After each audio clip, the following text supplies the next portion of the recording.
Today we're talking about Under the Tucson Sun, exploring the richness of living in Tucson. Let's get into it.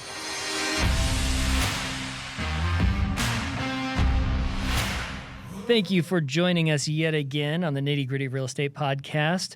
So we're kind of exploring some of the more local aspects to our podcast. We are based in Tucson, Arizona.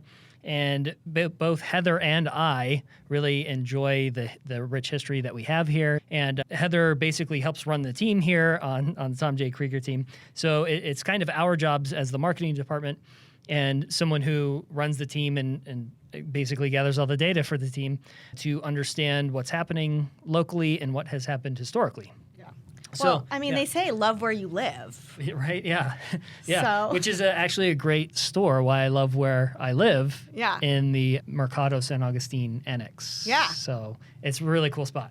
So, we're going to talk a little bit about Tucson and what really Tucson has to offer, because this is going to be our new series that we're going to be doing moving forward here on our podcast. We're going to be talking a little bit more about the lifestyle of Tucson and not just the real estate, because as much as we do love real estate because we are a real estate team, we also love where we live, and being able to really share Tucson with people helps them understand why real estate is the way it is here. Yeah. So let's start from the beginning with a little bit of history. I like it. Do it. Tucson was founded in 1776, and it has many roots that come from like almost 4,000 years, even before that.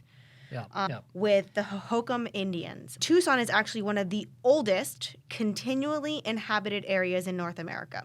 Yeah. So that means before the settlers came in, the Spanish settlers came in and all of that, it was tribal land. So knowing that gives you even more history on top of just the basics of Tucson when it became a city or a fortress or a presidio, as they call it. Yeah, and I know during San Javier Mission, which is known as the Dove of the Desert, Father Kino came in and established that. Yeah. A Spaniard, basically. And he was kind of beloved by everybody. But where he built that was where the Spanish called the Papago, bean eaters, is what they called them, because they grew beans there. And that's one of the longest running agricultural places in the United States where they continue to grow food there today. Yeah, absolutely. Cool. And just so you know, so all of these, essentially we're going to cover a ton in this podcast. Yeah. We're going to then take each of the topics, the main topics, and then we're going to dig into them a little bit deeper in different podcasts. So if you don't hear the complete history or the complete whatever that you want to hear, make sure you like and follow us so that you can continue this series with us and really truly learn the amount that Tucson has to offer, or just Southern Arizona in general has to offer. Yeah. It's more than, I went from one really historic state of Florida to another really historic state in Arizona, and it's just great to see where we came from. Yeah. So we began in 1776. We were a small presidio, or walled fortress, about 700 square feet area, housing approximately 2 to 3 officers and 75 soldiers and their families. We were a territory as of 1863, and we continued to be the military headquarters for the state, which is pretty awesome. Yeah. And then from 1867 to 1877, Tucson specifically served as the capital of the Arizona Territory, and it had previously been Prescott. Which is also a cool place to visit. Absolutely. So that history is great stuff, and we could keep going and going because and going. Yeah, again, rich history, lots of cultures coming in here, a huge confluence of people who have lived here and worked here, and so. That being said, I know we had a previous podcast on migration and why people move here, and nature and weather is sort of kind of at the top of that list. Yeah. Right? So Tucson specifically is surrounded by 5 mountain ranges. So we are quite literally surrounded by mountains. Santa Catalina Mountains and the Tortolita Mountains are both to the north of us. The Santa Rita Mountains are to the south of us. And if I'm not mistaken, there is this wild jaguar that lives in those mountains south of us. El Jefe. El Jefe, yeah. And then the Rincon Mountains to the east and the Tucson Mountains to the west. So literally, quite literally, we are surrounded by mountains. Yeah. And then we have sunny days galore here. Tucson offers about, on a good year, 286 or more glorious days of fun in the sun, blue skies typically. Yep. We have daily gorgeous sunsets. And when I say daily, that even includes some of the days that we have rain. Right. You will still end up with a sunset later in the evening. Yeah. Like once in a lifetime. We take it for granted here for sure. Oh, 100%. They call it art in the sky with cotton candy pinks, bright yet bleached oranges, vivid shades of purple with dapple clouds and these surreal skies. There are people who have lived here for years and will still stop and take pictures of the sunsets because you never know what. It's like you literally dropped paint on a canvas. Yeah. It could be any color. Yeah. It's so pretty. It is crazy. It's total eye candy. Oh, for sure. Wide open spaces with amazing views because of that. Tucson is known as a small town, but yet we are massive in space. You can go up to, a house or a hotel or even just go up to the Catalina foothills and sit over top a ridge and just look down on the city lights. You can't get that anywhere else. Yeah. Because we're in the valley, you can get up so high and see literally from mountain range to mountain range and see the square or roundness of Tucson city limits. It's flabbergasting when you're coming from a completely different state or city. Yeah. We do have a lot of urban sprawl here just because, we have a lot of space. Hey everyone, we want to interrupt this episode to let you know that we are a Keller Williams Southern Arizona franchise. We are also realtors practicing equal housing. Now let's get you back to the podcast. Now there's one thing I love, and during the monsoon season here, Okay. we have creosote. Yes. And creosote opens up when it senses moisture. And you can actually test this by blowing into it. So for those who don't know, what is creosote? Yeah. Creosote is a really cool plant, bush. They use it actually on railroad ties so vermin don't get into it because it's kind of semi-poisonous. But, however, the smell is fantastic. You can dry it out and wrap it up and put it in your shower even, and just this amazing smell. So during monsoon season, when it starts to we get more moisture in the air, we always complain about it because it's always so dry here. And then it gets like 30% humidity. We're like, oh God, we're suffering. For those of you who have not lived in a city in which moisture is key to living, like Florida. Yeah, exactly. But the smell is amazing. Yeah, it's one of those smells that you only know if you've lived in the desert. Yeah. Like it is one of those smells that when you smell it, you know it's desert rain. Yes. Yeah, 100%. And it's just aromatherapy. It is very much. Well, I'm sure they use it in scents all over the world because of it's such a unique smell. Absolutely. But you're talking about that, and we talked in another podcast that Arizona doesn't have natural disasters. It's just not a thing that we have here, though I have said for years. Eventually, we're going to get the tail end of a hurricane one day. Yeah. But typically, natural disasters don't happen here. We don't get tornadoes. We don't get major blizzards.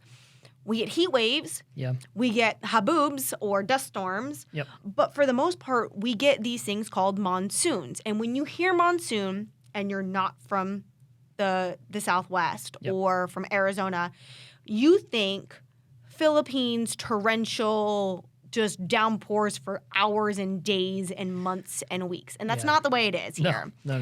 It's typically after 4 o'clock or a full day. That's what you'll get. And it is a few rainstorms, and that's it. And it cools it down. It cools us down. Smells fantastic. And the great thing, which is a really cool feature of Arizona, is when you look across the city, if you're up high enough, you can see a rainstorm happening, and you can literally see the outline of the storm, and it can be raining, and then you can walk out of that storm and it not be raining. So you can literally step across the street and it not be raining, but you can see exactly where the rainstorms are if they're not full monsoons. If we have little baby rainstorms, that's what happens. Yep. And then the other thing I learned here, which I'm a weather nerd, so that's just who I am. So when we talk our big one about podcast, I'm going to go super nerdy, but you'll notice that you'll smell rain and it is raining, it's just not hitting the ground. Right. It is moistening the strata to allow the rain, the next big storm to come through, to actually come down as a big monsoon. Yeah, And it's so dry here. Yeah. Virga. And Virga. that's something that you don't see other places that have rain. That's an Arizona special thing. Right. But those lead to, we don't have rivers here. We have washes. Right. We call them river sometimes. Washes. Rito River. Yeah. Or the River Walk. Well, it runs sometimes. It runs sometimes. It's a wash. And those washes actually become occasional raging rivers where we do have flash floods where people of the not brightest sort will drive through. And they will flow down the mountain, through all of these rivers and washes from everywhere, into the Santa Cruz River, then eventually into the Gila River, which then feeds into our water systems. So that's really when we get these waters. And here you would think water goes downstream.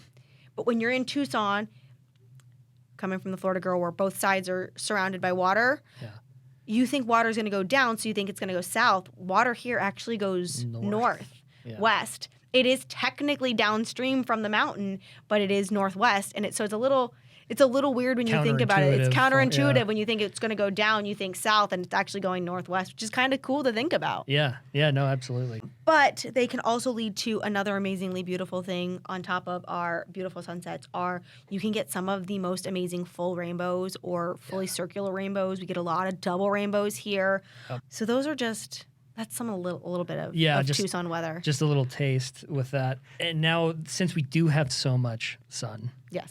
286 plus days a year. I think it kind of not forces us, but it calls us to go outside. Yeah. Right? To be healthy and be outdoors. When it's not, according to broken meteorologist maps, 2,000 degrees outside. It's 100 degrees outside, and when you're here for a decent amount of time, actually, your body gets used to that temperature. So being outside is not a huge deal. Yeah. But you do like morning hikes and afternoon hikes. That's the big thing here is hiking and outdoor activities. I think that real quick, the biggest problem that I've seen is people who come from out of state. They bring like a little bottle of water and think they're going out on a hike. Well, it's so dry here, you don't realize that you're getting dehydrated.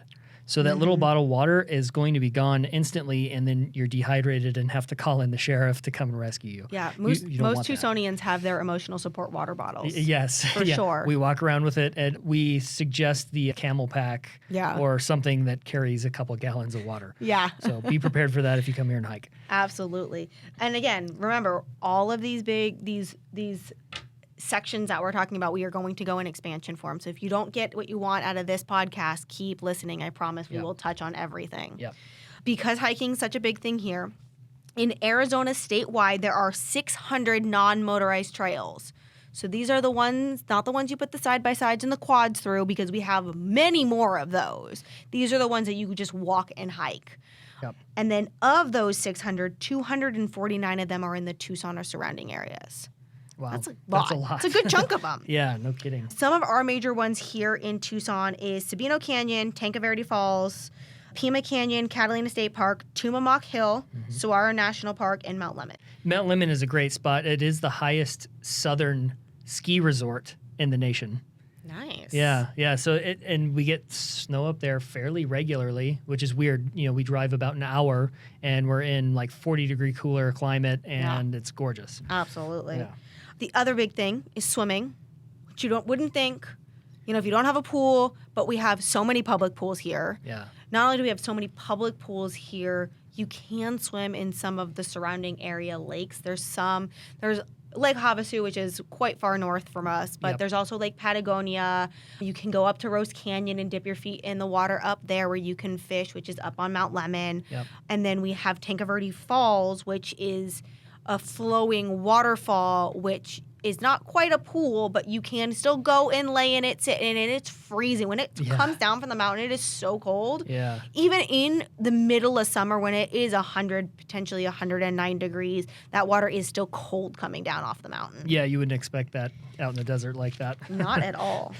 So rock climbing is another sort of thing I see often. Like I'll just be driving down the road and see someone crawling around on a rock. I'm like, all right, good for you. from some of my research, there's a lot of free climbers that climb out here because we aren't super, super high. Right. But we are high enough for them to be able to practice some of that free climbing, which is free Terrifying. climbing, terrifying. From what I understand of free climbing means no ropes. They're not actually attached to anything. So if they fall, they fall.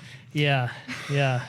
So then that kind of leaves probably the most leisure activities that we see here from transplants, which would be golf and tennis. Yeah, golf and tennis. Again, because we have more sunny than rainy days, Yep. it allows more time for those two. And we have about 44 golf courses in and around the Tucson area, which is pretty large for a small town. Yeah, absolutely. I feel like every corner is a golf course, and every park we have here has tennis of some sort.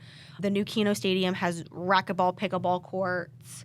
Yep. And then A we lot of have the retirement communities yeah, as well. all the retirement communities do, and then we have Tucson Racket Club as well. So Yeah, that's really cool stuff. We also have the Omni Tucson National, which hosts the Color Guard Classic, so it's a major PGA event that happens there. And then the other major PGA event is actually in Phoenix, and that is the Waste Management Open. Yep, exactly.